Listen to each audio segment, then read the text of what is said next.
Assalamu alaykum hurmatli obunachilar. Bugun Çalış bazarının yanında Pushkin ko'chada 1 etajli 120 kvadrat hovuzamiz sotiladi ekan. Shuni sizlar bilan birgalikda ko'rib chiqamiz. Durgan yeradimiz zo'r. Gaz, suv, svetdan muammo yo'q, transportdan ham muammo yo'q. Yetkazib joyimizni birgalikda ko'rib chiqamiz. Uyimizning ko'chalari ham keng, akkuratniy. Uyimizni noyuslar ham qilingan. Uyimizda 55 yarim ekan. Aynalarımız akva. Eserler starşketik koydular. Bismillahirrahmanirrahim. Girgende işini bu dalana giremiz. Ablançalar evimize yaxşılab etibab veremiz. Remontdan çıkıp dürttüğümüz bir yanımızda yine umalnik. 2 tane zamanayı ataplığına koyup koydular dalanımızda. Dolanımızda umluluk ham normal.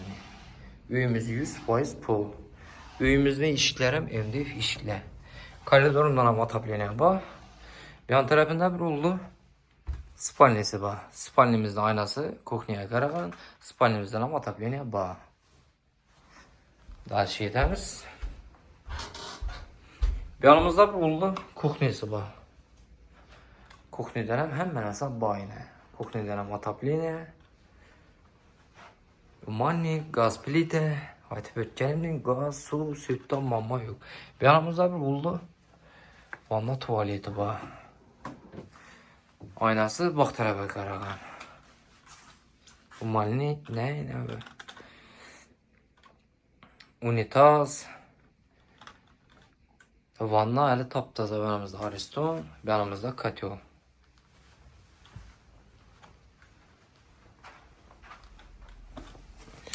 Yan tarafında bir buldu. Bak tarafı bu.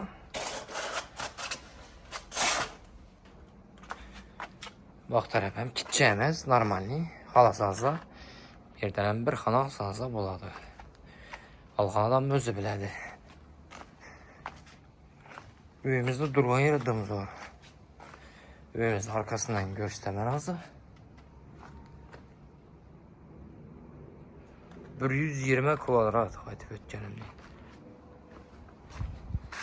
Uyimizni gördüğünüzde uyimizde gap yok, vahşim gap yok. Tak şunda puluna gel adam bulsak 400 milyon da tutma. Geliş adamın. Azgına katip veremiz, köpemiz. Kime gerek bolsa kim kızıksa benim altı rüfetinde ekran mobillerimizi koyamız, ekip görürsemiz. Sağ olun, salamat olun. Etibar üçün rahmet.